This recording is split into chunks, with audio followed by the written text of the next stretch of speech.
down, bullies, blow the man down. To me way, blow the man down. Blow the man down, bullies, blow him away.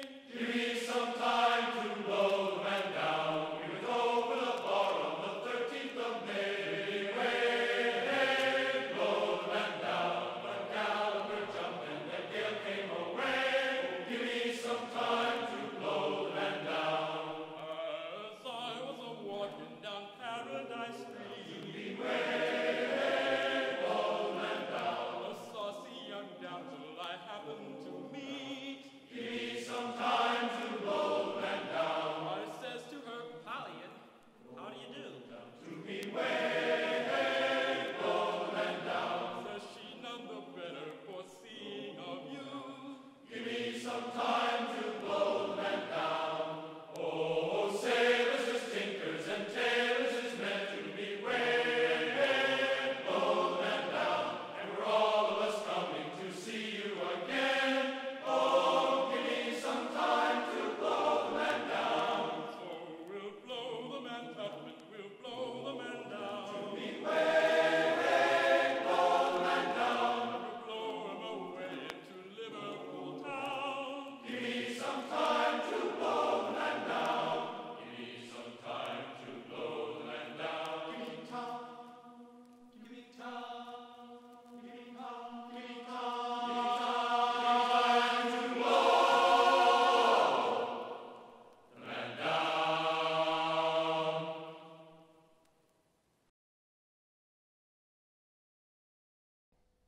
Primul lucru care îmi vine în minte când mă gândesc la eșarfe sau la silk sau la numărul de silk e acela că trebuie să și cobor după ce urc pe pământ întreg.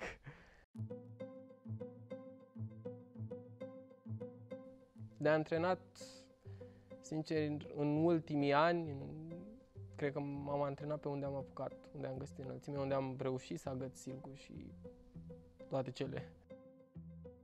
Simți că te divizi, te multiplici de 10 ori.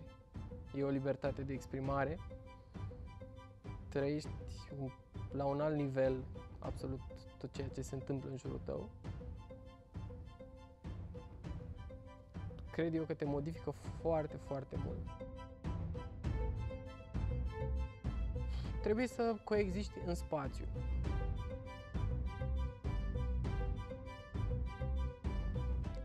Și dacă ești orb, poți lucra pe eșarfe. Atâta timp cât știi la ce înălțime lucrezi, există posibilitatea de a-ți doza urcările, mișcările, figurile, lucrând cu ochii închiși.